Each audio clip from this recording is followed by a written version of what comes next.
Bom dia. Iniciando a sessão de julgamento da 7ª Câmara Julgadora do Tribunal de Impostos e Taxas do Estado de São Paulo, após estar sendo gravada e ser disponibilizada posteriormente. É do dia 29 de junho de 2023. Então, vou iniciar a sessão de parte, todos os juízes confirmar a presença.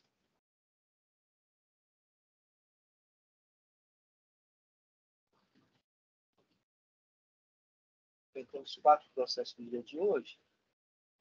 Então, vamos começar os trabalhos do processo de Covabra Supermercados Limitada, recurso ordinário, relativo ao Alexandre. No momento que eu vou fazer o registro da presença da patrona.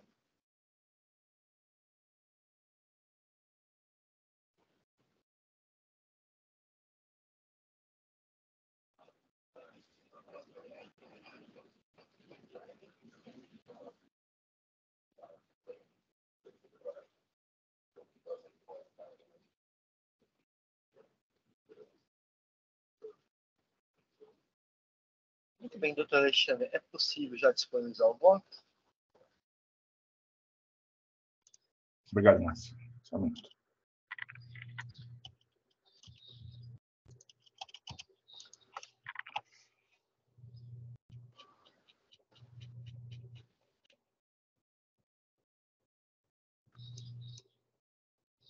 Doutor Inácio? Sim. Nós tínhamos feito um novo pleito de sustentação oral, na segunda sessão não é deferido. Já tinha feito, o processo tinha sido pautado, né? Sim, nós já fizemos sustentação.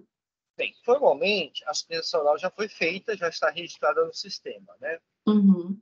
Então, eu acredito que na sessão passada, como foi retirado de pauta, não foi registrado somente hoje.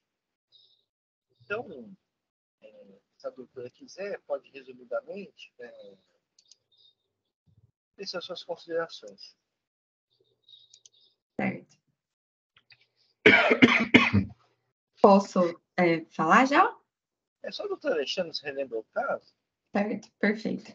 Bom dia a todos, né? Aqui trata-se de um processo em que o contribuinte é o Covabra Supermercados, foi autuado por 2 infrações, né? Seria a primeira por falta de pagamento de imposto, ICMS-ST, e a segunda, o ICMS próprio do contribuinte remetente, que adquiriu mercadorias, bebidas, de um remetente que foi declarado inidôneo pelo fisco. O processo foi mantido em primeira instância, a empresa apresentou recurso ordinário, já detalhei, né, na última sessão, todas as alegações, e creio que a doutora precisa complementar algo mais, né? Muito bem, então, doutora, fique à vontade para os seus complementos. Muito obrigada. Bom dia a todos novamente. Eu vou tentar aqui ser bem breve, porque eu acho que todos os pontos a gente já passou, toda a cronologia dos fatos, né? A gente tentou, na última sessão, evidenciar a boa-fé da empresa pelo atendimento aos requisitos que o próprio TIT estabeleceu aí na jurisprudência, né? Teve alguns pontos controvertidos, né, doutor Alexandre, no último ponto que o senhor estava questionando, especialmente a respeito de um dos requisitos, e é especialmente a respeito dele que eu quero passar aqui de forma breve com alguns dados específicos. Então, começando com ele, né, sobre esse primeiro requisito aí da comprovação que o adquirente Bofé tivesse verificado a regularidade fiscal do alienante, né? Eu só queria destacar aqui que a jurisprudência do TIT aqui, né, a gente até apresentou memoriais dos autos e aqui, entre aspas, né, entende que bastaria a apresentação dos extratos do Sintegra da época da realização das operações, indicando a situação de ativo dos emitentes. E aqui, que é o ponto, né, que eu queria ressaltar aqui hoje, o que a jurisprudência fala? Entendemos que, né, abre aspas, outras exigências não seriam compatíveis com atividades do contribuinte, assim como não estariam previstas em lei. Então, o ponto que eu apenas queria destacar em relação a esse ponto é que o TIT já decidiu e vem decidindo que bastaria verificação do cadastro ativo no Sintegra, né? E que não poderia ser exigida nenhuma outra providência adicional, como a gente estava falando, de possível investigação e inspeção no local de trabalho, seja pessoalmente pelo Google Maps ou uma desconfiança que levaria a uma consequente vedação no relacionamento com a empresa com inscrição cadastral recém-deferida, porque isso violaria a própria legalidade, né? Isso não está na legislação e, consequentemente, a gente teria uma violação aí também de segurança jurídica, isonomia com outros contribuintes. Então, esse é basicamente assim, o ponto que eu queria chamar a atenção, e destacando especialmente algumas questões de consequência prática, né? Porque se a gente falar do ponto, a inscrição cadastral da empresa estava recém-deferida, então você teria que ver ela com desconfiança. O ponto é, ninguém vai querer relacionar com essas empresas, né? A gente impede o acesso de novas empresas aí no mercado e só consolida mais o monopólio das grandes empresas, que foi até um ponto que eu chamei a atenção. Mas, especialmente, o que eu queria chamar atenção mesmo é a questão da investigação do local de trabalho. Olha, mas será que essa empresa tem um local de estoque apropriado? Será que era compatível? O ponto é, tem algum critério que seja minimamente objetivo e controlável para investigar o local de trabalho? Porque o empresário ele tem liberdade de iniciativa, direito constitucional. Ele pode organizar as atividades dele da forma que ele melhor quiser. Então, hoje, a gente tem, inclusive, muitas empresas que são intermediárias da cadeia, como o fornecedor ali, JF, que às vezes o know-how dele, o core business dele é uma logística muito boa, né? Ele nem precisa, às vezes, ter um local de estoque ou estoque reduzido, porque a logística dele é boa e é nisso que ele tem o know-how, né? Entre a compra ali na indústria e a distribuição para o seu cliente. Então, assim, o que eu quero destacar nesse ponto é que essas exigências de critérios, que na verdade eles são casuísticos, que eles são situacionais, porque não tem base legal, ela é impossível dela ser cumprida na prática, e não tem como a gente atribuir às empresas essa responsabilidade. E aqui, só um ponto específico, é que eu entrei em contato com a empresa para confirmar a quantidade de fornecedores que ela tinha e como que estava sendo feito, que o doutor Alexandre até questionou na última sustentação oral, como era feito esse trâmite do cadastro de fornecedores e esse acompanhamento. E aí, a quantidade hoje de itens que eles movimentam são 65 mil itens unitários, né? No ano, uma movimentação desses itens de mais de 170 milhões de itens, vindos de mais de 2.800 fornecedores.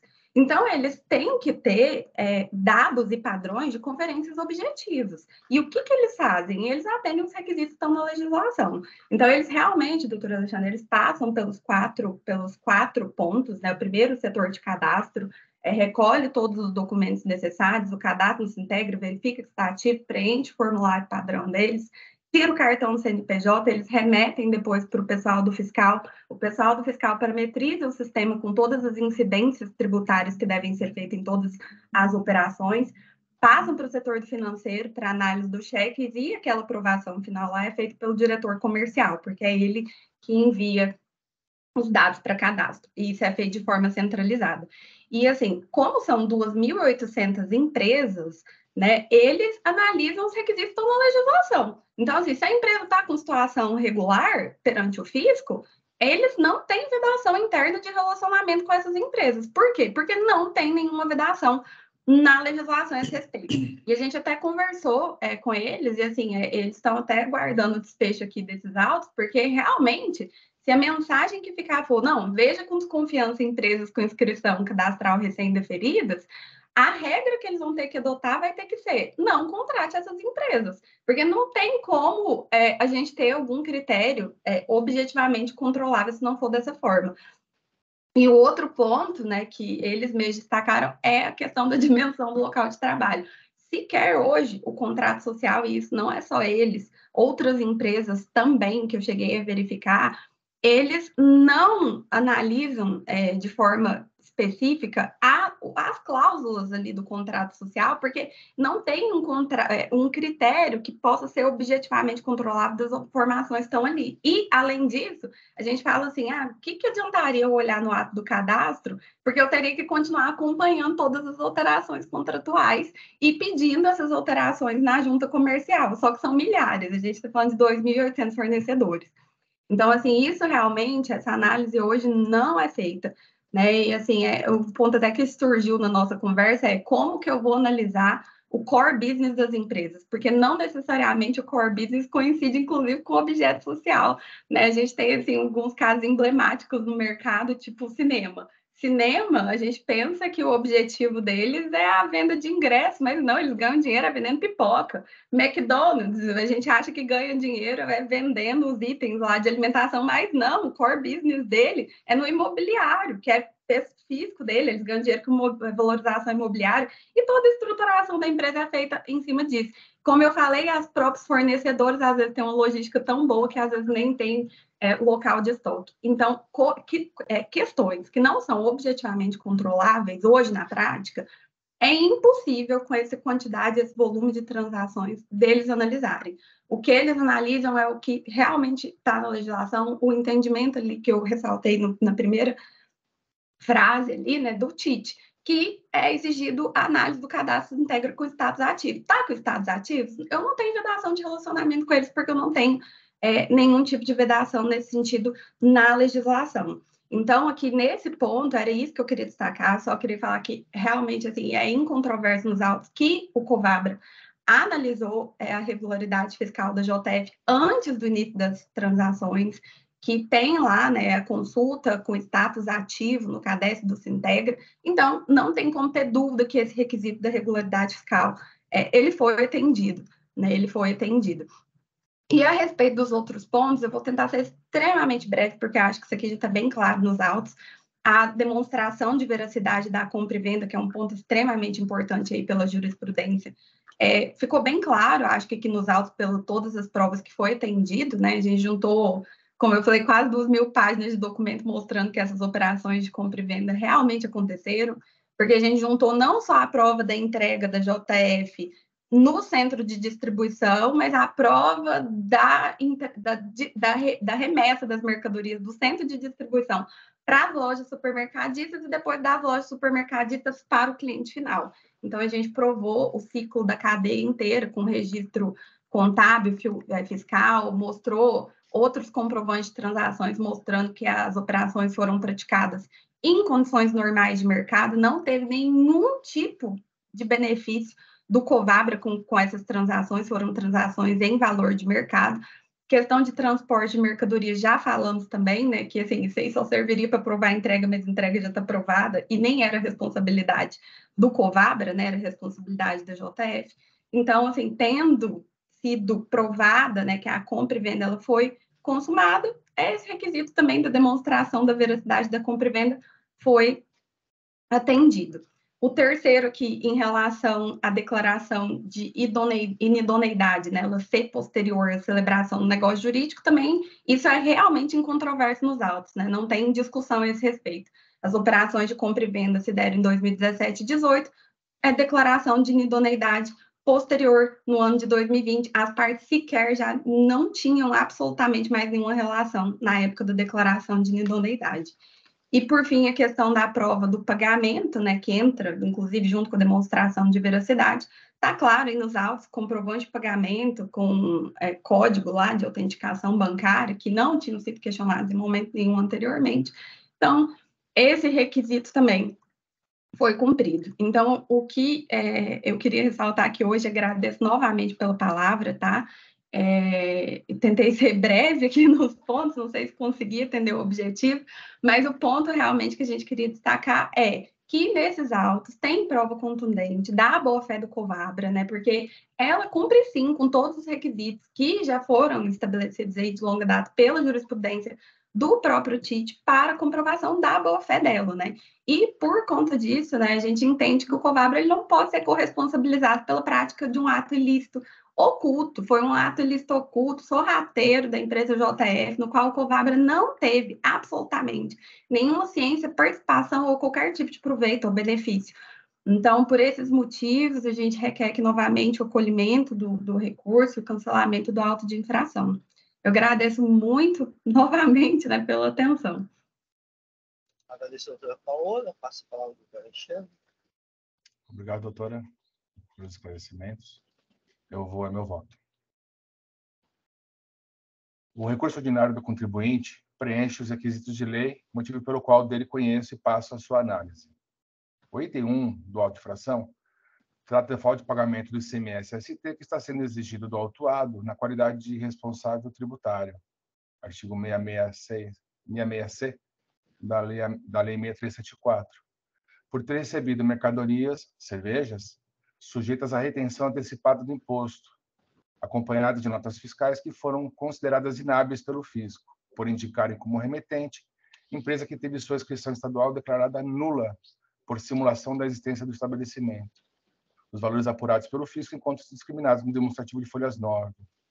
Sustenta o contribuinte que a declaração de inidoneidade da empresa fornecedora somente poderia produzir efeitos retroativos entre as partes que compuseram aquela lide, ou seja, entre o fisco e a empresa JF.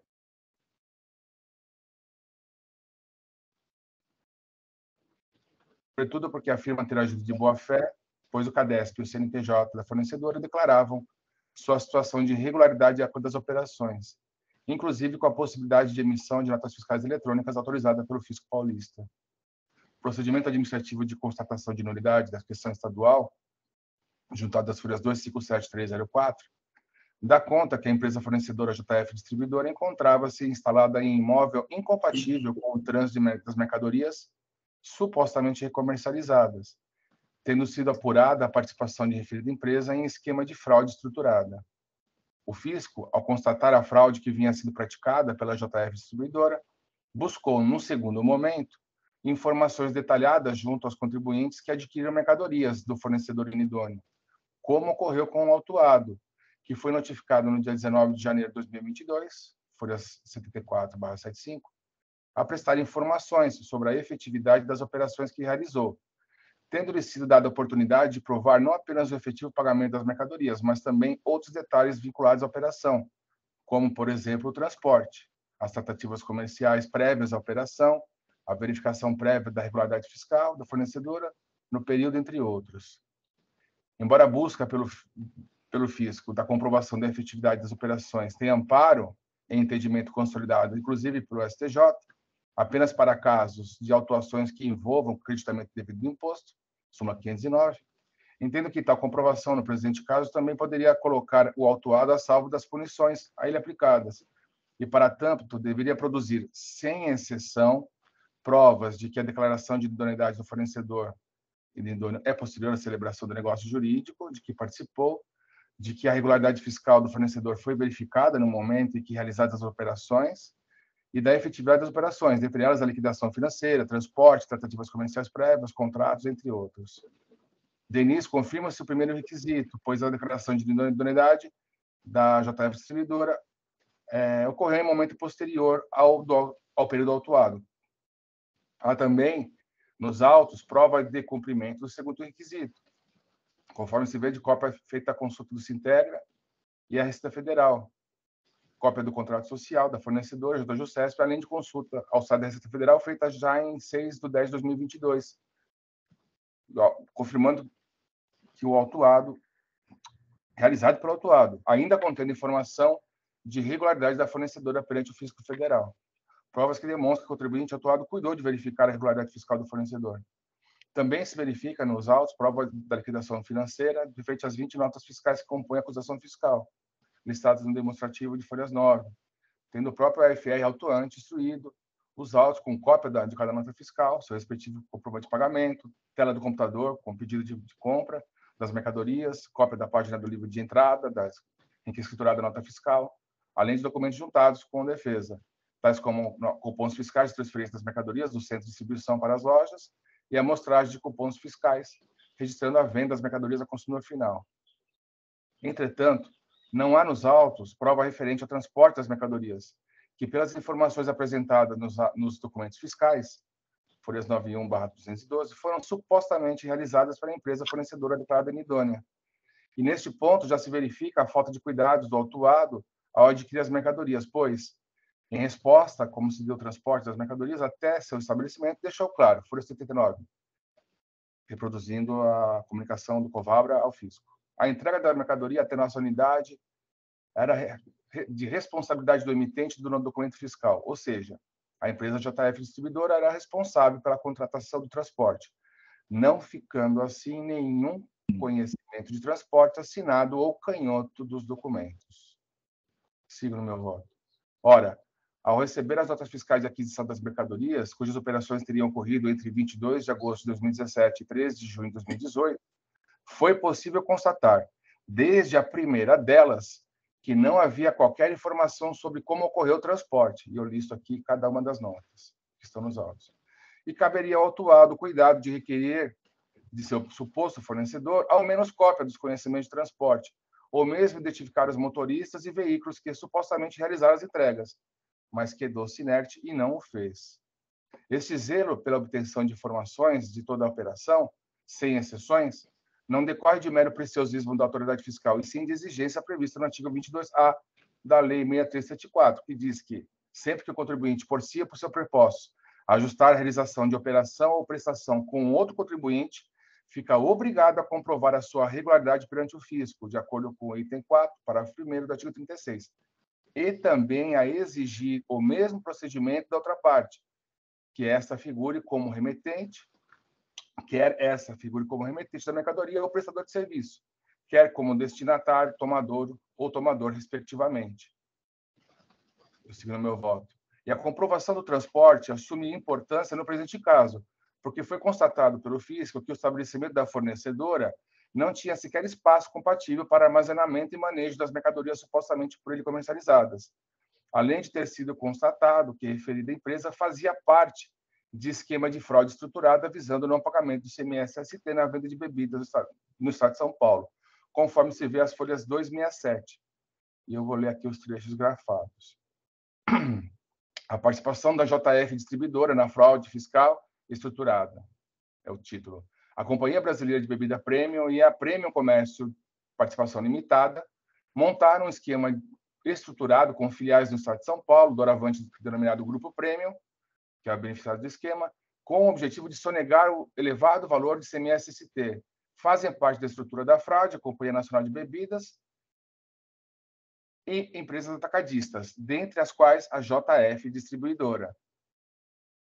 Os atacadistas e seus fornecedores são empresas fictícias. A fraude detectada consiste na simulação de operações de forma articulada, em que o objetivo é a evasão do pagamento do ICMS-ST. No passo 1, a simulação acontecia com a operação estadual. Emitia-se por parte da empresa do Grupo Premium nota fiscal de venda da mercadoria para o estabelecimento com que não é fabricante de cerveja, de outra unidade da federação, portanto, sem ST, ou para a comercial exportadora.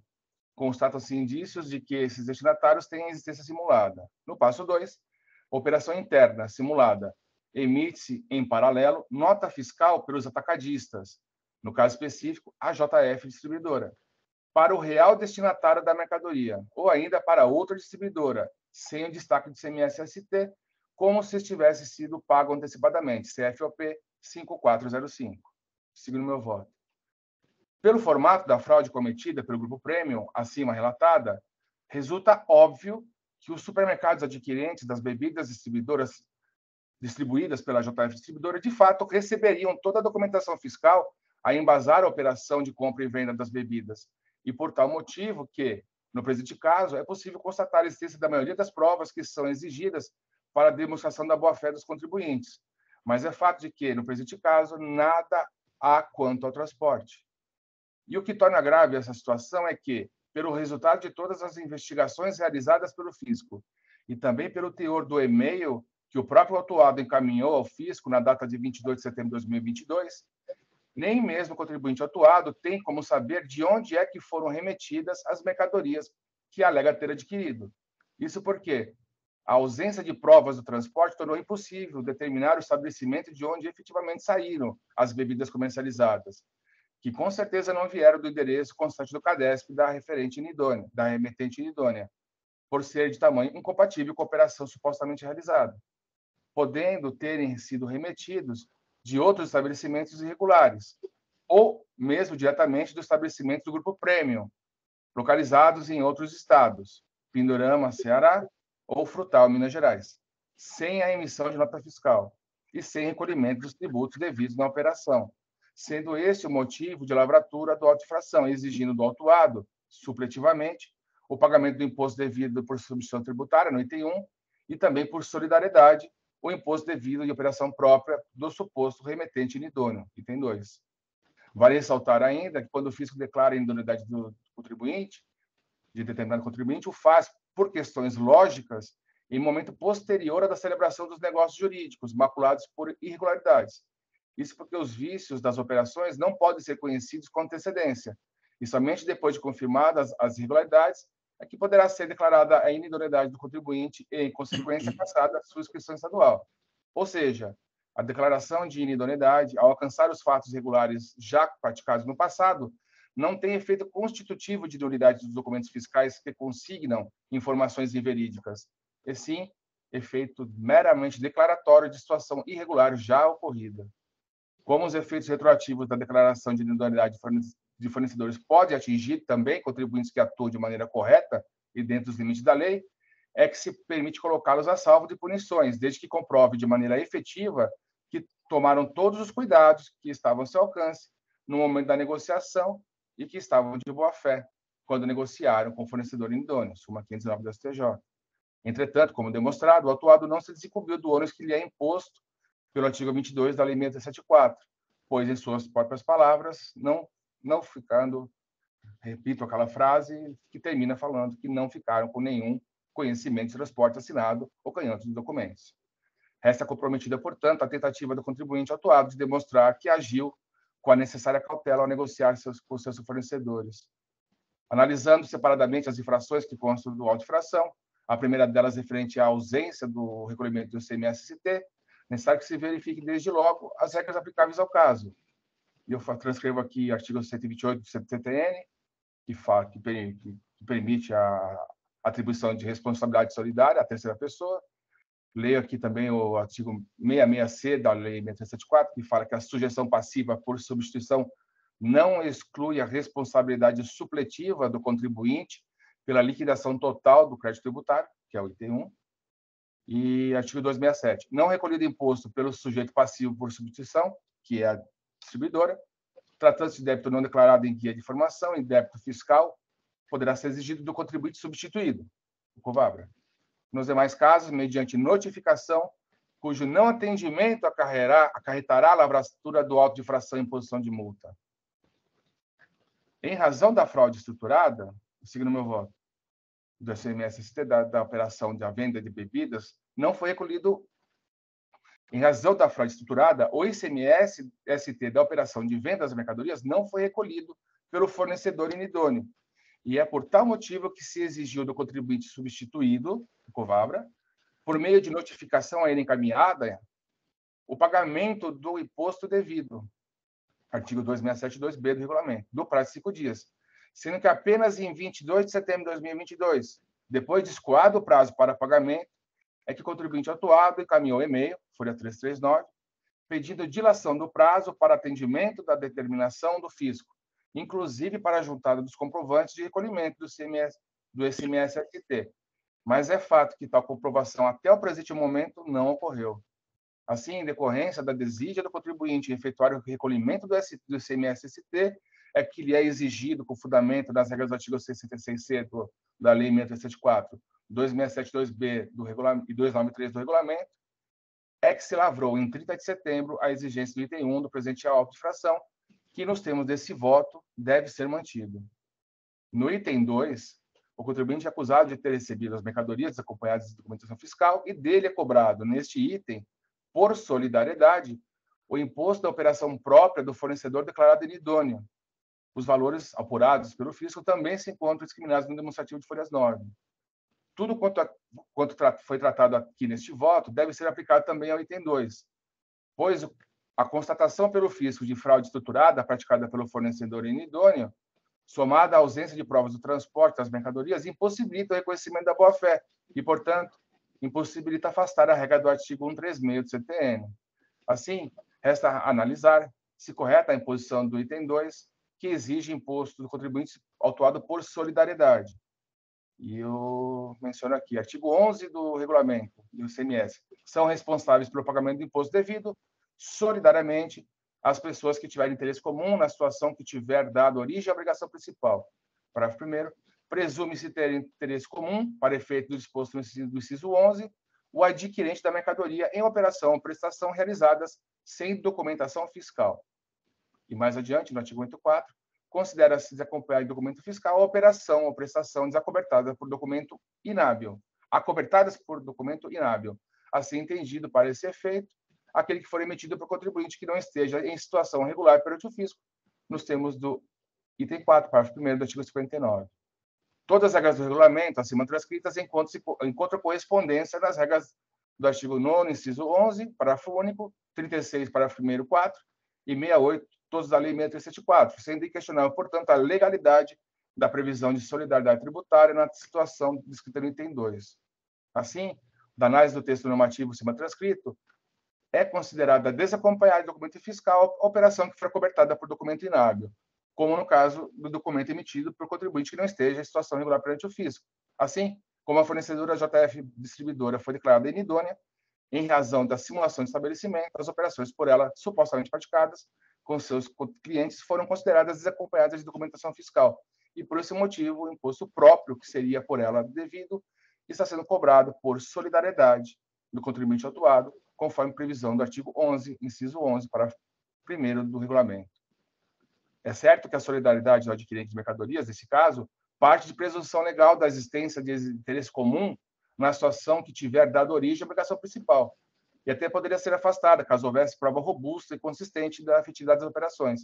Mas, como já esclarecido anteriormente, referida comprovação não foi produzida a contento pelo contribuinte autuado, motivo pelo qual existe o item 2 também não pode ser afastada. O pedido de alteração do percentual da multa aplicado nos itens do AIM não pode ser deferido, pois corretamente aplicadas as penalidades de acordo com a legislação de regência, e, sobretudo, porque a alteração pretendida resultaria em aumento do valor da multa e não de sua redução. O questionamento da forma de correção e autorização da multa aplicada também não pode ser acolhido neste julgamento, em razão da súmula 3 desse tribunal, segundo a qual é legítima a atualização do valor básico da multa, nos termos do parágrafo 9º, artigo 85 da Lei 6.374, sendo importante mencionar que referido entendimento simulado tem caráter vinculante no âmbito dos órgãos de julgamento do Tribunal de Impostos e Taxas, conforme o artigo 52 da Lei 13.457, de 2009. Por fim, quanto ao questionamento da taxa de juros apresentado pela dota representação fiscal por superior à Selic, comporta provimento. Isso porque o auto de infração inaugural também trata de exigências fiscais anteriores a 1º de novembro de 2017, incidindo os juros fixados na Lei 13.918, motivo pelo qual, nos termos da redação da súmula 10 desse tribunal, deverá ser aplicada como taxa de juros de mora para cálculo dos créditos tributários devidos ao erário paulista, os índices de juros utilizados para a cobrança dos tributos federais, ou seja, a taxa Selic. Nesses termos, conhece-do parcial provimento ao recurso ordinário apenas para limitar os juros aplicados no auto de infração à taxa Selic, mantendo no mais a decisão recorrida nos termos em que proferida. É como voto. Agradeço, doutor Alexandre. O processo está em discussão. Não havendo inscritos, vou encerrar o debate. Houve quórum de presença.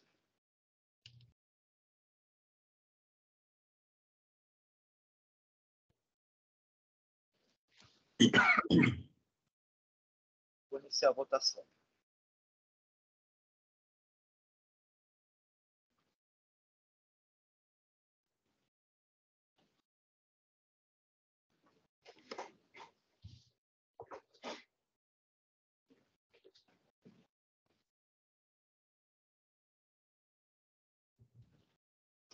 Encerrada a votação, o recurso ordinário cobrado supermercados limitada, reconhecido parcialmente provido, nos termos do voto do Alexandre. Agradeço a presença da doutora Paola. Só fazer um comentário, Inácio, caso tenha ficado muito breve no relato, para o doutor entender, quanto aquele pedido de redução da da multa, do percentual de 100% para 35%, vocês não atentaram a um fato. A multa de 100% aplicada é de 100% do valor do imposto. E a que foi pretendida era de 35% do valor da operação.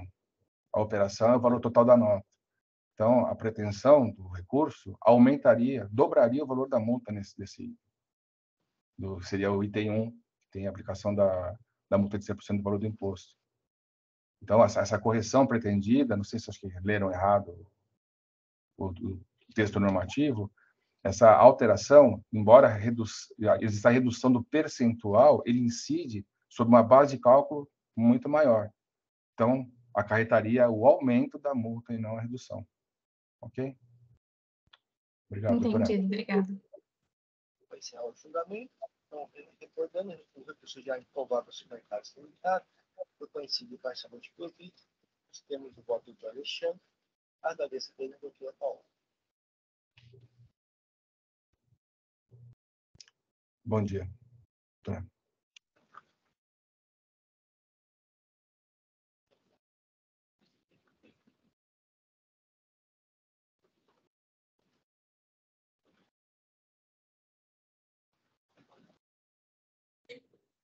Passar então para o processo Polar Fix, indústria e comércio de produtos hospitalares limitada, que é o recurso ordinário, é de minha relatoria. Só um momento que eu vou fazer o registro da presença do patrono.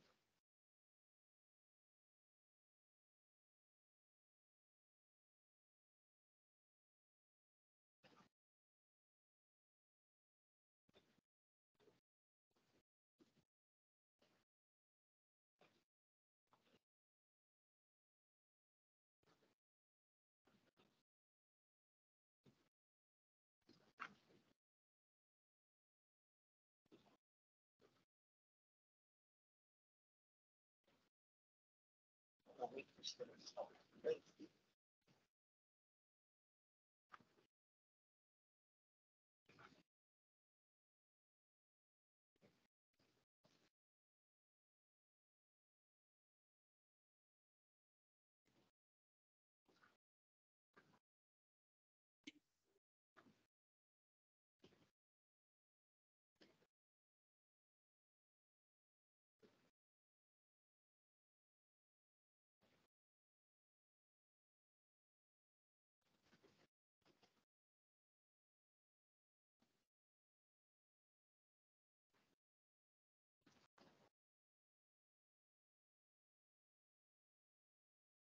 muito bem. Depois da conversa aqui, digitação, das recursos ordinários, depois, quando eles foram para o TJ1, e julgou procedente o auto de infração. São 3 apurações fiscais. Receber mercadoria, desacompanhar a documentação fiscal hábil. As mercadorias devem estar no estabelecimento haverá notas fiscais eletrônicas e não atendem as condições previstas no item 3 do parágrafo 1º do artigo 59 do regulamento, sem considerados inábeis no sistema do artigo 184 do inciso 1 do regulamento. Segunda apuração, receber mercadorias, desacompanhar a documentação fiscal hábil.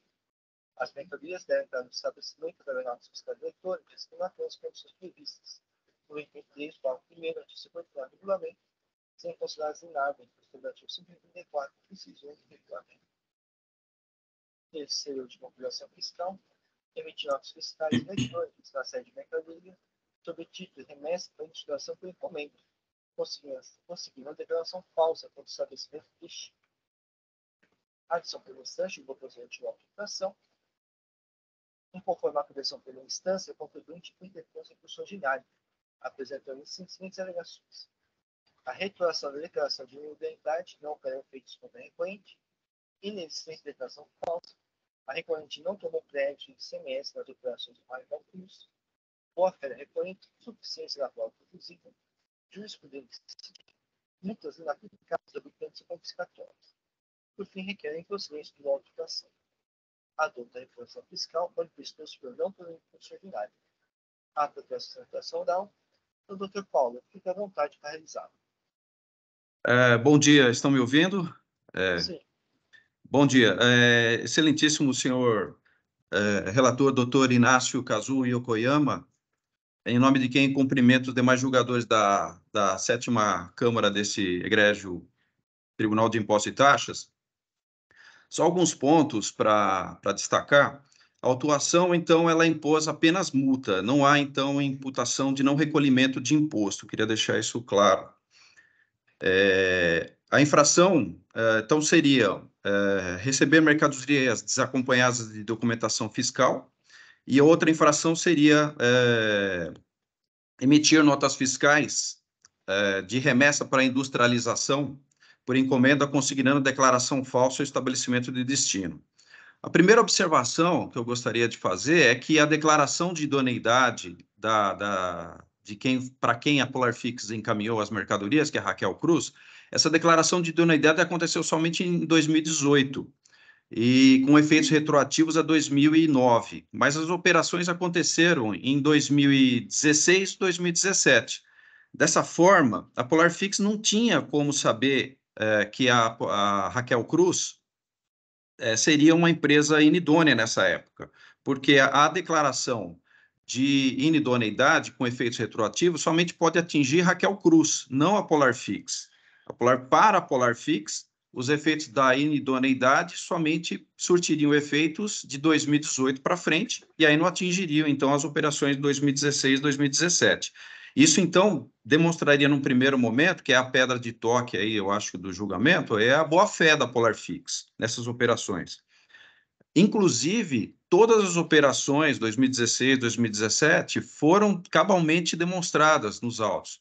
Após idas e vindas da fiscalização, pedindo notas fiscais, comprovantes de transporte das mercadorias, isso foi atendido regularmente e foi, enfim, atestado a regularidade total das notas fiscais. Bom, então, assim, a declaração de idoneidade, ela tem efeitos ex nunc para a Polarfix, ela só atingiria, então, operações a partir de 2018, não podendo retroagir, então, para a Polarfix especificamente. Se a declaração aconteceu de inidoneidade em 2018, é evidente que o Sintegra, em 2016, 2017, não estava a informar essa inidoneidade da Raquel Cruz. Então, também, mais um motivo para declarar, ficar claro aí, evidente, a boa-fé da Polarfix. Com relação ao creditamento do imposto, não houve absolutamente nenhum prejuízo ao fisco, porque a Polarfix não se creditou, e isso também ficou claríssimo nos autos, que não houve esse prejuízo, porque não houve crédito de ICMS nessas operações. Somente caberia, então, uma penalização da Polarfix se tivesse má-fé de sua parte, o que evidentemente não é o caso. Cabe aí também destacar que foi juntada ao recurso declaração que atesta a efetiva circulação das mercadorias, ou seja, a materialização, ficou comprovada a materialização das operações, com a indicação dos veículos e respectivos motoristas, que mais uma vez comprova que as operações realmente aconteceram através de comprovação dos transportes, não havendo nenhum intuito de fraudar o fisco. A Polarfix, ressalto, sempre com boa-fé. Vale aí destacar sobre a boa-fé, a súmula 509, logicamente é do conhecimento dos senhores, mas me permitam ler. É lícito ao comerciante de boa-fé aproveitar os créditos de ICMS decorrentes de nota fiscal posteriormente declarada inidônea, quando demonstrada a veracidade da compra e venda. Quer dizer, se é admitido a aproveitar os créditos, que dirá, no caso da Polarfix, que sequer aproveitou desses créditos. Ela tinha realmente boa-fé. Outro fato é que o fato da Raquel Cruz, eventualmente, depois de receber as mercadorias, tê-las movimentado de um lugar para outro, não é um assunto que diz respeito à Polarfix. Então, assim, dizer que houve declaração falsa com relação ao destino das mercadorias também não é o caso. O fisco está se utilizando, então, de uma figura de presunção, comprovadamente atestada em diversas diligências fiscais. E depois que a Polarfix se dispôs a diligências fiscais que a fiscalização poderia fazer, inclusive consultando, chamando a Raquel Cruz, isso não foi feito em nenhum momento. Ela poderia tomar o depoimento sobre as operações em si, e isso não foi feito, e a Polarfix sempre dispôs a isso, contrariando, assim, o primado da verdade real e da ampla defesa no processo administrativo. Então, vale destacar que esse auto de infração foi lavrado com base numa mera presunção. Vale destacar também que a fiscalização não foi a fiscalizar a Raquel Cruz, somente a Polarfix, o que também é algo que causa aversão aí no caso. A jurisprudência citada também no recurso, durante todo o curso do processo e no recurso ordinário, dá sustentação a essa posição da Polarfix, demonstrando mais uma vez a boa-fé. Sempre a pedra de toque é essa, a boa-fé da Polarfix. Vale destacar também, a Polarfix realizou atos jurídicos perfeitos, porque a declaração de inidoneidade da Raquel Cruz não pode retroagir para prejudicar terceiros com quem a empresa dita inidônea retroativamente contratou. Então, é mais uma vez aí a questão da retroatividade que não pode prejudicar a Polarfix. E não há se falar em declaração falsa ao fisco, porque os serviços foram executados e foram pagos. A movimentação das mercadorias realmente aconteceu e devidamente acompanhada das notas fiscais. E não houve absolutamente creditamento, de forma que não houve prejuízo ao fisco.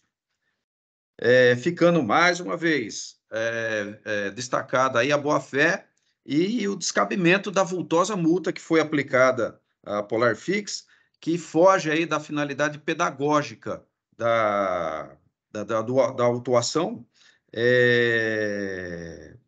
servindo mais a uma finalidade de confisco dessas multas aí. Então, por esse motivo, então, fica aí reiterado o provimento. Só uma questão para finalizar, excelência.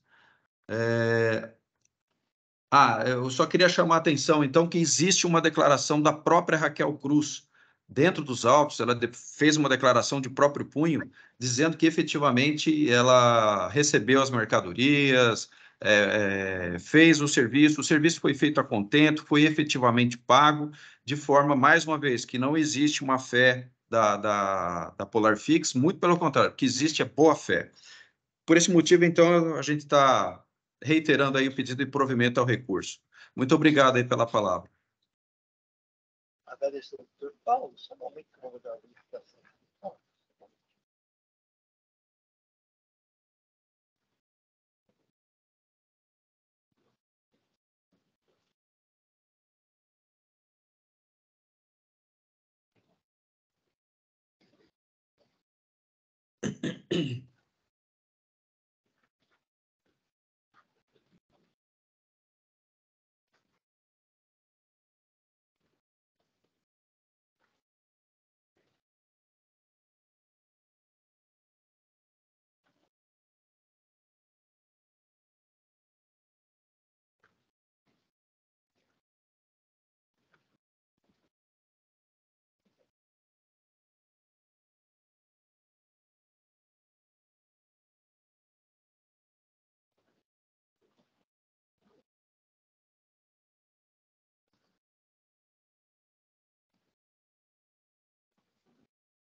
E vou passar o voto.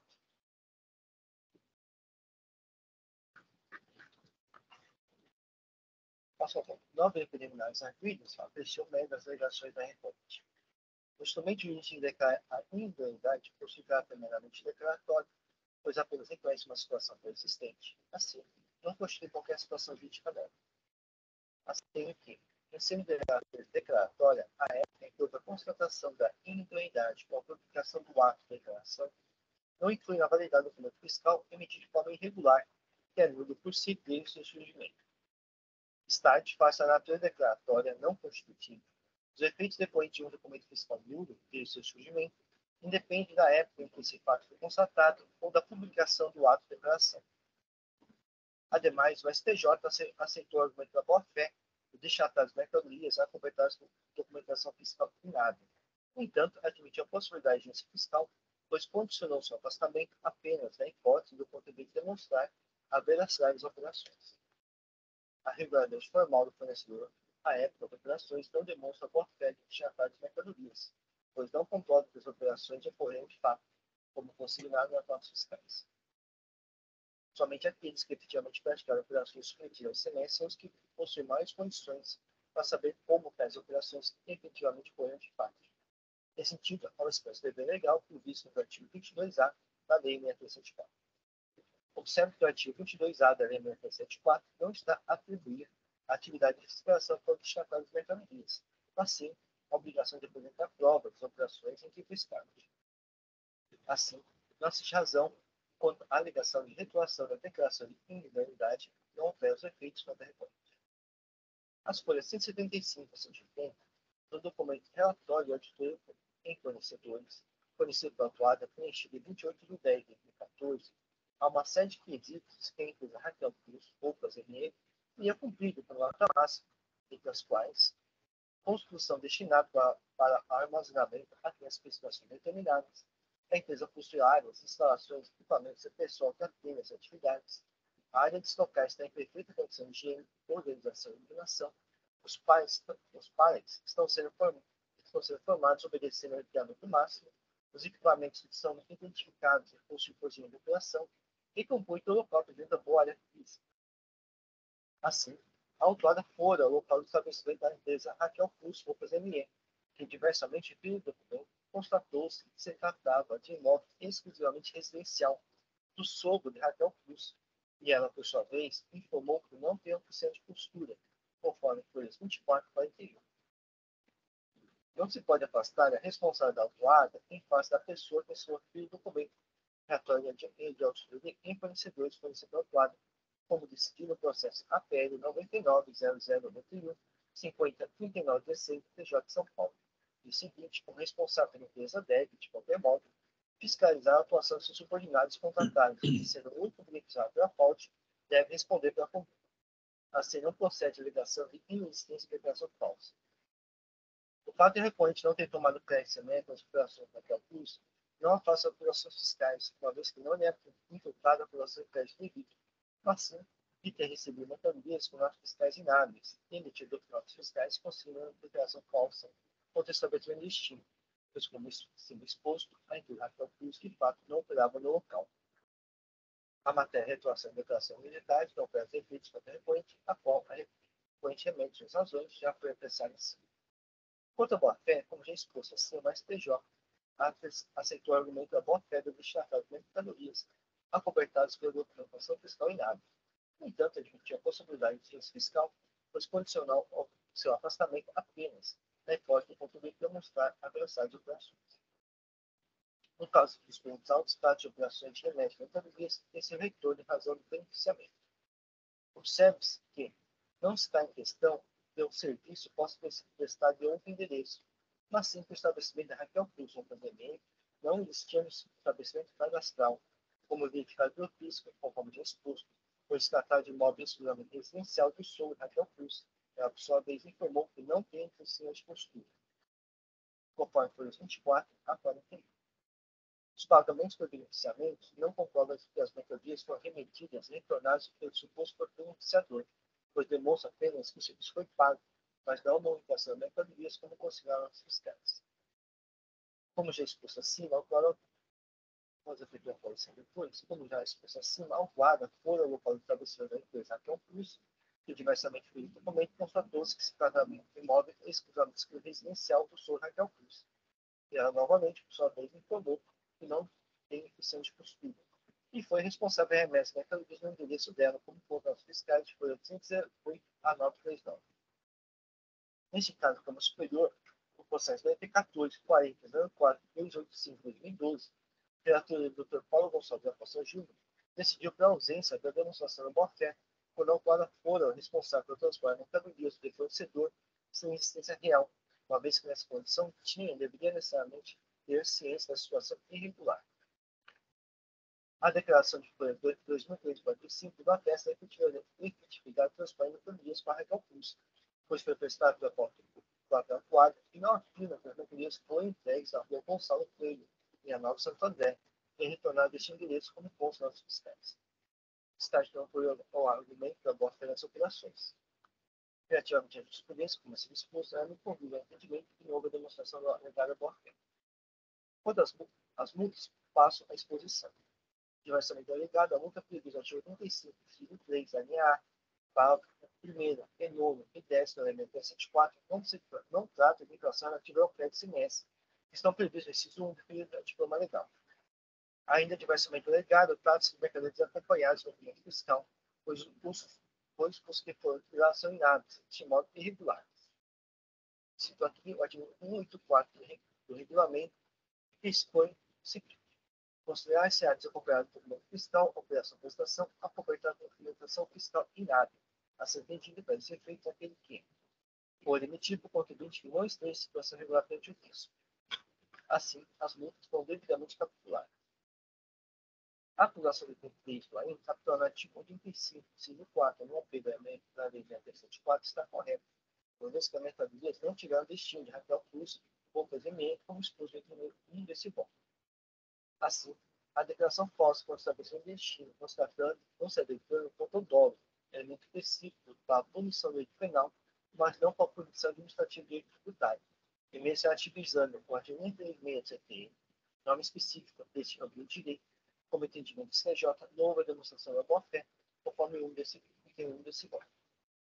Quanto à alegada desproporcionalidade do caráter confiscatório aos bens implicados, a matéria está capacitada da Câmara Superior de Justiça, cada entendimento disposto no processo 38, 40, 42, 460, 2014, da doutora Antônio Augusto Pereira de Carvalho, transcrita aqui no banco. Aí, nesse sentido, a Câmara Superior expôs o processo 82, lei 24, 69, 31, 2011. Sobre o caráter confiscatório ou não da multa, é questão que foge à competência da seara administrativa, pois haveria necessidade de enveredar a análise da constitucionalidade da lei paulista que determina o valor da multa, na artigo 20 administrativa, vedado no artigo 28 da lei 3457/2009. No obstante, não houve pretensão relevante. O tocante ao Júnior, súmula 10, foi utilizada para limitar sua aplicação à taxa Selic. O artigo 52 da lei 3457 determina para a 28 da súmula condicional incentivo. Assim, a sua observância obrigatória. No obstante, a limita a aplicação de justiça até a Selic e mantém a correlação na base de cálculo da multa. Compõe meu voto com esse meu parcial prometer de ordinário para apenas limitar a aplicação de juros ao montante do imposto e multa para Selic, mantendo mais as demais exigências fiscais. Assim, meu voto, só peço um momento para fazer uma pequena correção de identificação.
O voto está registrado, o processo está em discussão. não havendo inscritos, vou encerrar os debates. Houve o PowerPoint de presença.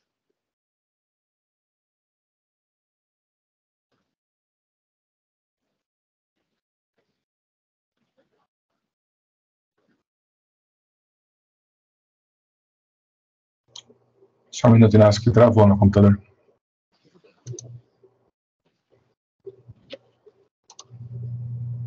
Consegui. Vou iniciar a votação.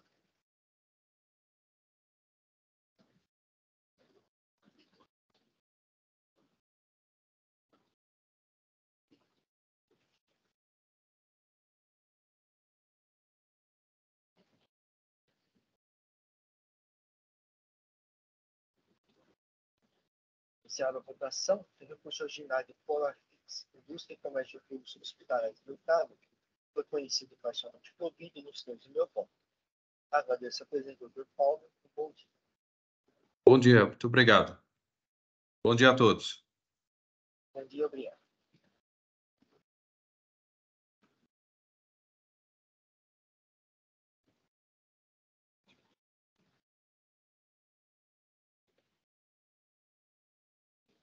Passar para o processo de companhia da distribuição, recurso originário, relator do Dr. Manuel. No momento que eu vou fazer o registro da presença do relator.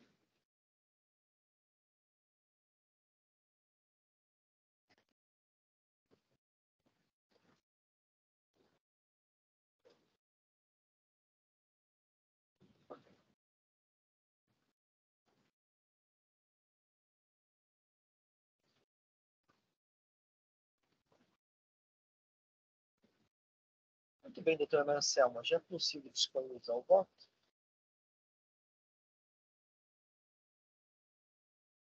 Bom dia a todos. Pois não, presidente, só um minutinho que eu vou registrá-lo aqui.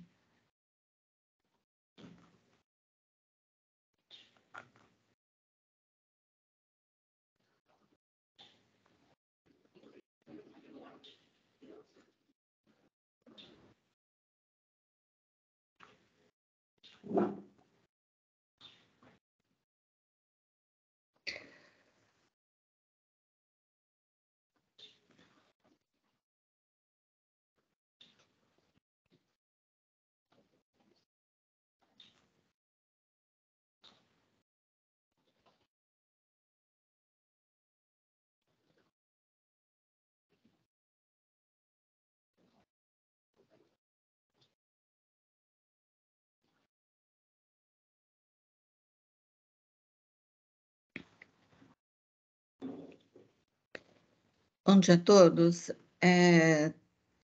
Trata-se de recurso ordinário proposto pela contribuinte Companhia Brasileira de Distribuição e são duas infrações. Deixar de pagar o ICMS no período de janeiro a dezembro de 2020 por emissão de notas fiscais modelo 55 relacionadas ao demonstrativo de saída, como tributadas como não tributadas. E o item 2 é por creditamento indevido no período de janeiro a novembro de 2020, por lançarem suas guias no campo 058 estorno de débito. A autuada devidamente notificada do AIN apresentou defesa, alegando em síntese. Relata de forma contextualizada as acusações fiscais com os esclarecimentos prestados ao longo de todo o procedimento de fiscalização, desde a primeira notificação ocorrida em 4/3/2021, transcrevendo esclarecimentos prestados à época, onde deixou claro que suas operações tratam de operações de transferência de mercadorias entre estabelecimentos da própria defendente, onde não há que se falar em submissão à tributação de ICMS. Com relação ao item 2.2, alega que, ao ser questionada na época da primeira notificação, apresentou planilha com memória de cálculo dos valores lançados a título de estorno de débito no período de 1 a 12 de 2020. Alega a ausência de configuração fiscal de falta de pagamento de ICMS de creditamento indevido relativo ao estorno de débitos. Alega ainda que, a parecer emitido da Procuradoria do Estado de São Paulo a orientação normativa número 2, em 1 de 7 de 2016, alega que não houve prejuízo ao erário e que o relatório circunstanciado não há indicação precisa do valor do crédito supostamente apropriado pela defendente. Por fim, alega que a coisa julgada, afastando índice de atualização monetária em patamar superior ao índice federal e com relação à taxa Selic. Houve manifestação fiscal, o ilustre julgador de primeira instância proferiu a decisão no sentido de julgar procedente o auto de infração. O recurso ordinário interposto requer a reforma da decisão. O recurso ordinário está encontrado com os pressupostos de admissibilidade. A representação fiscal juntou as suas contratações ao recurso ordinário. Diante do pedido de sustentação oral, eu encerro o relatório. Pois não, presidente. Agradeço a doutora Maria Anselma. O doutor Vanderlei, fique à vontade para realizar a sustentação oral. Bom dia a todos. Agradeço pela palavra, doutor Inácio. Agradeço a doutora Maria Anselma pelo relato. A questão aqui de fundo, acho que é uma questão conhecida de todos, que é basicamente a tributação não de operações de transferência envolvendo estabelecimentos de um mesmo titular, né? Mas eu queria só tecer algumas considerações iniciais, até para bem delimitar aqui a discussão, até porque nós temos aqui 2 itens, e eu acho que é relevante fazer alguns esclarecimentos. O estabelecimento autuado, ele é um centro de distribuição de Companhia Brasileira de Distribuição, que se localiza ali na Via Anguera, e é um centro que a gente chama de refrigerados, ou seja, basicamente é um centro de carnes que faz essa remessa, abastece as lojas de CBD a partir desse centro de distribuição, e até por isso surgiu nos autos, ali no primeiro momento, cogitou-se a fiscalização de que teria sido aplicado ou não um regime especial que é otorgado à Companhia Brasileira de Distribuição de não pagamento do ICMS ou pagamento numa alíquota reduzida quando da saída do consumidor final, né? E desde o procedimento de fiscalização se esclareceu que não era esse exatamente o tratamento tributário dado, nem era essa a pretensão. Então, em diversos momentos da própria decisão de primeira instância se aborda essa questão se estaria ou não enquadrado nesse regime especial, mas nunca foi a pretensão também de CBD aplicar esse regime especial. Então, a gente entende até que não é uma questão aqui que seria exatamente pertinente à discussão. Um outro ponto que foi levantado, e aí acredito até que a fiscalização fez um juízo negativo, né, foi de que não se estaria diante da situação de depósito fechado, e sim de um estabelecimento que dá saídas, é um centro de distribuição. E também a CBD entende que esse não é um ponto controvertido, porque nunca também se buscou caracterizar como um depósito fechado. Há ali, quando você faz a sua inscrição estadual, que você tem que designar qual que é o porte, ou tem um campo específico ali da ficha, e ali tem uma questão de depósito, mas nunca foi, e isso também, acho que ao longo do processo administrativo foi indicado que não era uma pretensão também dar o tratamento de depósito fechado, até porque tem ali peculiaridades para aplicação desse tipo de regime, desse procedimento, mas sim um centro de distribuição que recebe mercadorias e que distribui essas mercadorias para suas lojas, né? Nós estamos falando aqui de um período inteiro de 2020, de janeiro a dezembro de 2020, e até por isso a expressividade dos valores, que são valores grandes, desse auto de infração. Então, basicamente, eu tive no item 1 uma acusação de falta de pagamento de imposto pelo não destaque do ICMS nas nossas fiscais de saída de transferência para essas filiais da mesma titularidade, e no item 2, uma acusação de crédito indevido, uma vez que, e aqui explico por que a diferença do item 1 para o item 2.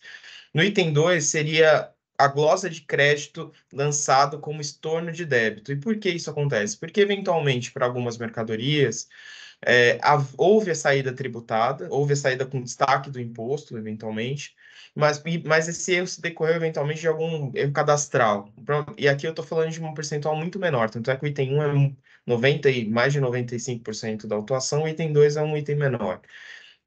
Para essas situações em que, no item 2, houve algum erro de cadastro, alguma parametrização incorreta que teve o destaque do ICMS na saída, houve também, por outro lado, vamos dizer assim, o estorno desse destaque na apuração, e por isso foi lavrado como uma glosa de crédito e não como falta de pagamento, como no item 1, que é a grande maioria das operações envolvidas. Feitos esses esclarecimentos iniciais, qual seja, de que nunca foi a pretensão do CBD aplicar esse regime especial de tributação de carnes. 2, que nunca se defendeu que seria a situação de depósito fechado, que sim, um centro de distribuição. Como dito no início aqui da minha fala, a discussão aqui basicamente é a questão se há ou não tributação de ICMS nas operações de transferência. Com relação a isso, foram apresentados alguns argumentos, entre eles o argumento mais antigo, vamos dizer assim, que era a existência da súmula STJ 166, mas não só isso, né? Foi apresentado também que há recurso repetitivo da STJ nesse sentido, que mais recentemente o STF julgou repercussão geral também, afastando a tributação do ICMS nesse tipo de operação ao julgar o tema 1099, e ainda mais recentemente o julgamento da DC 49, que também julgou que não haveria que se falar em ICMS nesse tipo de operação. Inclusive, mais recentemente ainda, nós tivemos o julgamento dos embargos de declaração nessa ADC e, de certa forma, finalizando esse julgamento. E, na decisão de primeira instância, infelizmente, não abordou esses fundamentos. Ela abordou tão somente a súmula 166, o que também refletiu nas contrarrazões ao recurso ordinário, que também não abordou essas questões da tema de repercussão geral, da ADC julgada recentemente. Então, basicamente, são essas as razões para que se defender o não destaque nessas operações de transferência. Há um ponto também que a companhia fez questão de trazer e documentar no processo, que foi, primeiro, com relação aos estornos. Foram apresentadas as memórias de cálculo de quais seriam as operações, até para evidenciar que, de fato, eram operações de transferência. E dois, para essas mercadorias, quando elas chegam ao centro de distribuição, eventualmente há direito de crédito, porque há destaque de fornecedor, e ela trouxe, numa sessão inteira da sua defesa, a comprovação de que ela estornou esse crédito apropriado, ou seja, não teve um ganho financeiro, eu dou uma saída não tributada, mas mantenho o crédito na entrada. Não, demonstrou-se que houve sim o estorno de crédito correspondente a essas saídas não tributadas, aí no contexto de estorno proporcional de crédito. Então, basicamente, também são importantes esses esclarecimentos para também, novamente, voltar para o cerne, que é a não incidência do ICMS em operação de transferência. Me preocupa um pouco não ter sido abordadas as questões do tema de repercussão geral e da DC na decisão de primeira instância e também nas contrarrazões ao recurso ordinário.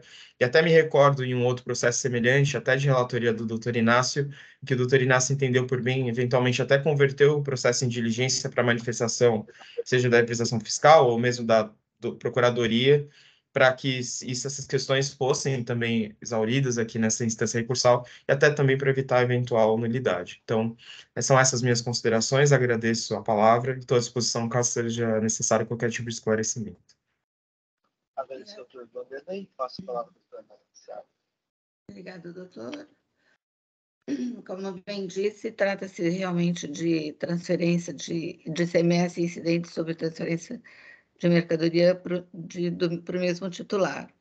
Então, eu aqui, analisando o recurso ordinário,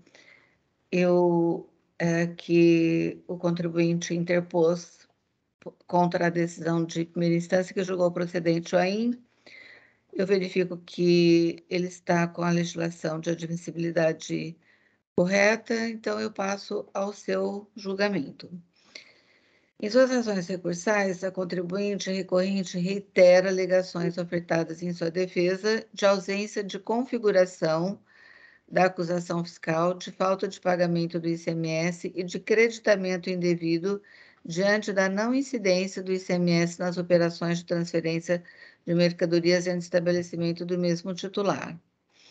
De acordo com a recorrente, todas as operações foram realizadas entre estabelecimentos da própria recorrente, localizada no estado de São Paulo, sob o CFOP número 552, onde não há fato gerador do ICMS, conforme o entendimento sedimentado pela súmula 66 do STJ, do RESP 1125-133 e STF tema 199 do Registro Geral, e ainda tendo parecer da própria Procuradoria do Estado, através da orientação normativa sub-G-CTF número 2, em 1 de 7 de 2016, autorizando os membros a não interporem recursos frente a decisões que afastem a cobrança ora discutida.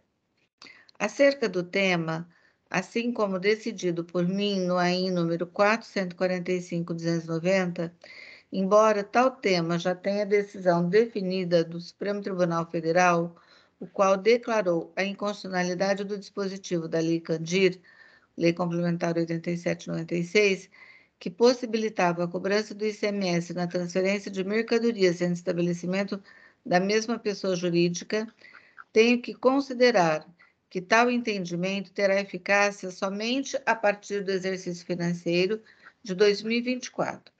E, ao meu entendimento, a sua não aplicação no contencioso administrativo será um desgaste financeiro desnecessário ao Estado. Dessa forma, de acordo com a atual legislação, durante os atos praticados pela recorrente, a transferência entre estabelecimento, ainda que do mesmo titular, configura fato gerador do ICMS, onde deveria ser o imposto devidamente destacado e recolhido. A recorrente reitera a alegação de ausência de prejuízo ao erário, uma vez que não houve apropriação de crédito do ICMS, por ocasião da entrada das mercadorias transferidas pelo estabelecimento da recorrente. E embora em algumas notas fiscais existisse ICMS destacado, não houve apropriação do respectivo crédito, anulando assim os efeitos da saída não tributada. Na concepção da recorrente, seguindo a lógica de débito e crédito, é possível constatar que a falta de destaque do ICMS na saída dos produtos em transferência pelo seu estabelecimento foi automaticamente anulada pela ausência do lançamento do crédito por ocasião da entrada de tais mercadorias no estabelecimento autuado da recorrente. Ocorre que razão não assiste à recorrente. Conforme decidido pela julgadora de primeira instância, a questão principal reside no fato de que a saída das mercadorias eram tributadas, o que não permitia à recorrente emitir as notas fiscais sem o destaque do imposto e tampouco o estorno dos débitos, onde foi apurado que parte das operações autuadas não foram devidamente lançadas no devido débito de ICMS nos livros fiscais, e outra parte foi objeto de creditamento indevido, em função do estorno do débito promovido de forma irregular pela recorrente. Sendo assim, mesmo que a recorrente afirme que as saídas posteriores realizadas pelas suas lojas filiais foram posteriormente tributadas, o fato é que, quando da transferência dessas mercadorias, o imposto não foi recolhido, descumprindo assim a legislação tributária. A recorrente não trouxe aos autos quaisquer documentos comprobatórios que pudessem anular as acusações. Ao contrário, a mesma reitera de forma categórica que suas operações de transferência de mercadorias entre seus estabelecimentos sem pagamento do imposto era conduta acertada. Assim, ao contrário do alegado pela recorrente, as infrações restaram devidamente comprovadas pelo fisco. Quanto à atualização da base de cálculo da multa e aplicação dos juros de mora sobre a multa, entendo que a metodologia usada está de acordo com a legislação e de acordo com o entendimento simulado deste tribunal. Eu cito, então, a súmula 13. Diante do exposto de tudo que dos autos consta, conheço do recurso ordinário interposto pela Companhia Brasileira de Distribuição e nego o provimento. É como voto e coloco a apreciação dos meus pares. Presidente, eu só queria fazer, por gentileza, uma correção quando eu menciono o meu entendimento com relação à Lei Candir, que o financeiro vai até, na verdade, é a partir de 2024, mas, mesmo assim, diante das decisões, não tem como aplicar essa decisão, né? Então, eu só gostaria de complementar aqui, por favor. A doutora quer complementar o voto? Olha, se restou claro, não há necessidade, mas se ficou uma dúvida de Por que que eu menciono essa situação que eu digo que é o prejuízo ao erário fiscal?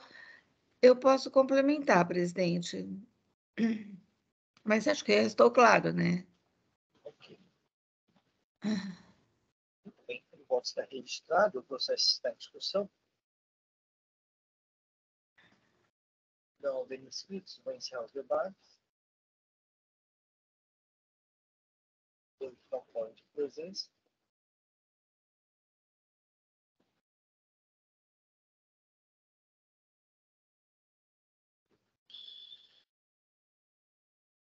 Vou iniciar a votação.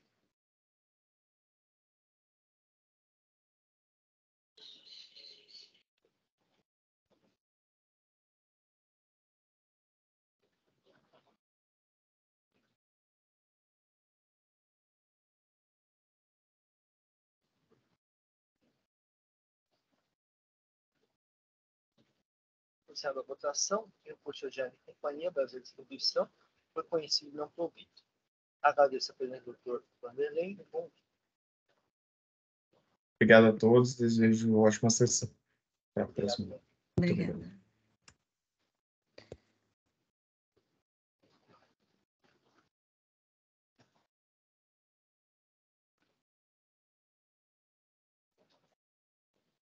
Passar para o 7, né? São Paulo Comércio de Autopeças EIREG, recurso ordinário, é de relatoria, não há protesto por sustentação oral.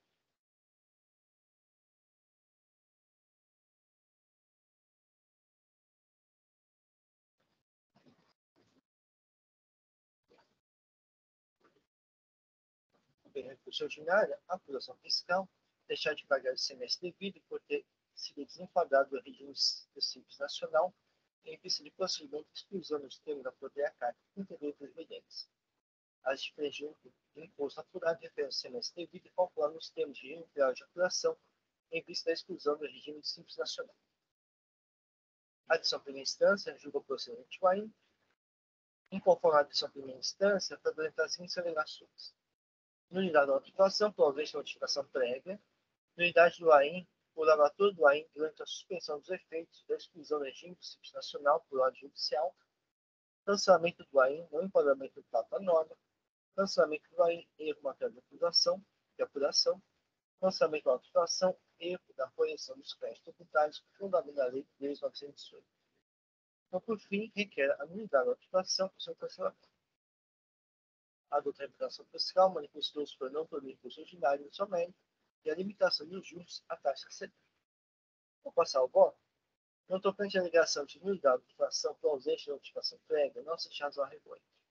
Conforme consta no 305, em face do encaminhamento do ofício da Polícia Civil do Estado de São Paulo, foram determinadas verificações fiscais autuadas por emissão de USF para início dos trabalhos fiscais, assinada por funcionário recorrente de 12 de 3 de 2020, bem como de notificação pelo domicílio eletrônico dela, com expressa identificação eletrônica em 12 de 3 de 2020. Como se expressa em ao USF, a referente ordem do Serviço Fiscal determina o início dos trabalhos fiscais no contribuinte identificado, com o objetivo de examinar a regularidade e cumprimento das obrigações tributárias acessórias e os termos da noção de vigência. Assim, que vai ser delegado, não restam dúvidas que o autuado estava sob fiscalização desde a referida data. E deste modo, não cabe ao fisco expedir notificação para que o contribuinte realizasse a pretendida regularização, em especial em falta da reparação do imposto que passou a exclusão do regime do Simples Nacional a partir de 1 de 1 de 2017.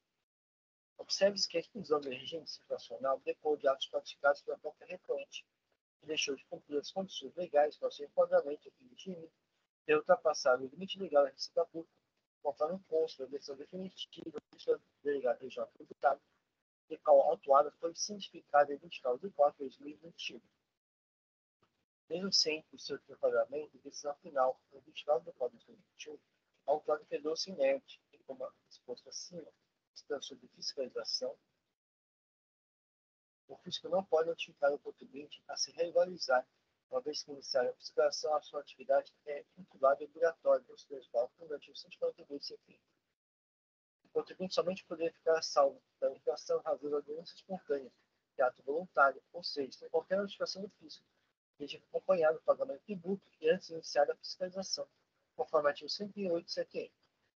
No presente caso, além de estar sob fiscalização, a recorrente permaneceu inerte, não praticou qualquer ato voluntário científico e nem pagou o imposto devido, uma vez que nada disso consta dos autos, ou seja, nunca apresentou a sua operação de imposto depois de sua exclusão do regime de Simples Nacional a partir de 1 de 2017. Então, destaque não foi pretendida a nulidade do AIN. Relativamente à alegação de nulidade do AIN, o laboratório do AIN, durante os suspensivos efeitos da exclusão do Simples Nacional pode iniciar. Desculpa aqui, eu vou fazer uma pequena correção aqui. Exponho aqui. O artigo 15 da Lei 13.407 estabelece não impede o laboratório a atuação por conjuntura pelo quadro de ação judicial com qualquer modalidade processual. Assim, a implementação da ação judicial por qualquer modalidade processual, por qualquer modalidade, foi repetido. Assim, a implementação de ação judicial por qualquer modalidade processual não é impediente para a atuação, pedindo que visa evitar a decadência do direito físico e realizar o lançamento. Ainda conforme informe da autuada, a liminar conseguiu uma de segurança mental foi para a suspensão dos efeitos da exclusão do Simples Nacional, ou seja, a decisão judicial não impôs qualquer ordem para o ofício se abstendo da autenticação. E como consta nas coisas de 1982, a decisão judicial foi julgada improcedente e a liminar foi revogada. Portanto, não há qualquer desobediência ou descumprimento da ordem judicial, mas sim observância à lei, artigo 30 da Lei 13.407. Então, destaque não foi pretendida a nulidade de aplicação. Quanto à alegação de cancelamento da AIN, no enquadramento de fato norma, não se chama a revolta. Como expôs o termo desse voto, não há obrigação da concessão de prazo para regularização, pois já iniciaram a fiscalização como ocorre no presente caso. A data do início do efeito da exclusão nacional consta expressa na edição final do início do delegado regional tributário, qual seja a partir de 1 de 1 de 2017. Ou seja, desde essa data, a apuração do imposto deve obrigatoriamente ser realizada pelo regime melhor de apuração. E como expôs o plano desse voto, a autuada mantém-se inerte desde 29 de 4 de 2021, data em que teve ciência da decisão, ou seja, não procedeu à apuração devida do imposto e nem seu correspondente recolhido. Observe-se que trata de ato declaratório não constitutivo, ou seja, desde 1 de 1 de 2017, a autuada não cumpriu as condições para se enquadrar no regime de Simples Nacional. Assim, desde tal data, deveria cumprir obrigações depois do regime de apuração. Assim, em razão de deixar para o imposto ao devido enquadramento do fato da norma, previsto no artigo 85, inciso 1, a linha N da Lei 974. Se tal tivesse bem legado a enquadramento do fato da norma devidamente indicado, não procederia a pretensão do cancelamento da acusação pela razão apresentada. No tocante à alegação de cancelamento aí, em rebatendo a apuração, não se razão ao reponte. A regra regulante que haveria mercadoria sujeita à substituição tributária a seu imposto já teria sido pago. Não basta que eventualmente haja mercadorias previstas na norma como sujeito à substituição tributária, mas sim que houve a devida retenção desse pago de imposto. As notas fiscais de saída do emitido atuados, ou registro de saídas, não provam que houve a retenção desse pago de imposto, mas que somente que as saídas comuns que recolhe ocorreram sem publicação. E quanto ao CFP, parte de informação unilateral da recorrente sem prova todos os livros. O Código Civil expõe que os livros e as fichas empresariais sociais provam contra as pessoas a que pertencem, em seu favor, quando escriturados serviços seguintes que foram confirmados por outros vizinhos. A retenção antecipada de imposto por substituição tributária ocorreria quando da sua aquisição de mercadorias, desde que outros a nota fiscal de aquisição seja hábil, idônea, ou se devidamente retenção semelhante, com sentido recorrente não fosse para os efetivos dos outros. As planilhas de produção seguinte seguinte não constituem prova, quando esses não são livros ou documentos fiscais oficiais, foram produzidos unilateralmente calculados e não há confirmação de suas informações por outros vizinhos. Note-se que nas notas fiscais emitidas autuadas também não consta qualquer informação quanto à redução principal do imposto, como determina o artigo 274 para o terceiro regulamento prescrito pelo meu voto. Assim, não há qualquer prova de que houve a retenção do imposto por substituição tributária. Neste modo, não há prova de que efetivamente ocorreram devoluções de mercadorias, pois as planilhas foram produzidas unilateralmente pelo autuado, como já exposto, não havendo respectivas notas fiscais nem confirmação do destinatário de mercadorias no sentido de afastar as alegadas devoluções. O auto de infração, para lançamento do ofício, concedido imposto não declarado pelo contribuinte. A não formar atividades, esse direito do contribuinte ser acreditado em imposto anteriormente cobrado para compensação do imposto devido pelas suas operações ou prestações tributárias pelos semestres. Assim, trata-se de um direito que deve ser visto contribuinte não pelo fisco, respeitando as condições estabelecidas na legislação, como a integridade das fiscais e como posto no artigo 1º do artigo 38 da lei 674. A eventual existência de crédito ao credor não é impeditiva para agentes diferenciados como expôs o superior no processo artigo 16.0011.92, voto vencedor do Dr. Fernando Moraes da ABI e prescrever crime notório. Aí, nesse sentido, a Comissão Executiva rechaçou o processo artigo 6, 4092, 462, voto vencedor do Dr. Alberto Codigar, a possibilidade de recompensação do sobre imposto, ou seja, a consideração de crédito por meio de aplicação. Com a aplicação, utilizando-se informações de receita bruta declarada autuada, programa gerador, documento de declaração do Simples Nacional e da declaração de informações socioeconômicas fiscais, DEFIS, entregues para autuada no portal do Simples Nacional da Secretaria da Receita Federal, assim goza de veracidade. Se as declarações autuadas estão incorretas, caberia ao autuado trazer prova de sentido, mas não altus. Assim, vai ser melhor ligado, a autuação não está respaldando com o material e atendeu devidamente o artigo 34 da primeira lei 3457, e artigo 142 CPI. Então, destaque para a contribuição recorrente. Quanto à ligação de lançamento da autuação, erro na correção dos créditos tributários, como da lei 3918, não se razão recorrente. A revisão súmula 10 desse tipo de exposto. Os juros de modo aplicado no montante do imposto em multas de autuação estão limitados à taxa CP. O artigo 52 da lei 3457 determina o caráter vinculante às sumas condicional e científica. Assim, os juros de mora aplicados devem ser limitados à taxa CP. No entanto, tal fato não causa qualquer marca na aplicação, pois basta recálculo da aplicação de juros, porque é perfeitamente possível. O artigo 11 da lei 3457 estabelece que correções ou omissões da aplicação não acarretam sua nulidade, podendo constar de elemento suficiente para verificar com segurança a natureza da situação e a pessoa do trator. A pessoa do trator e a natureza da situação estão definidas com segurança como exposto ao longo desse voto. Assim, uma nulidade da inflação se declara descabida pelo de cancelamento. O exposto com esse recurso ordinário para o melhor faz seu provimento apenas para limitar os juros aplicados ao montante do imposto em muito a taxa C. Assim que eu voto, só peço licença aqui para fazer a pequena correção aqui no voto em retificação.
em voto está registrado, o processo está em discussão.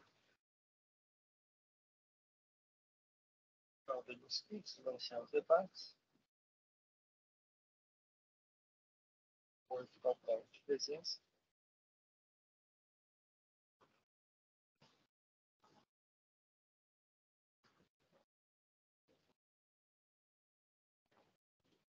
Vou iniciar a votação.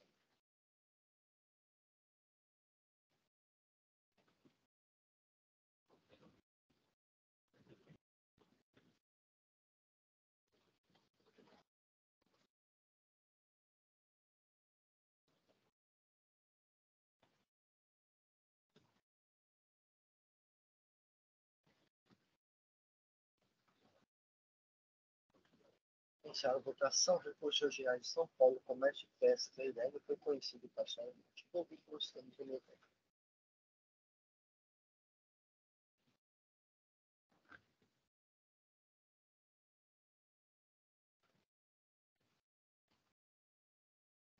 Então, encerramos os processos de hoje, então podemos encerrar esse seu julgamento dessa 7ª como julgador do Tribunal de Impostos e Taxas de São Paulo, no dia 29 de junho de 2023.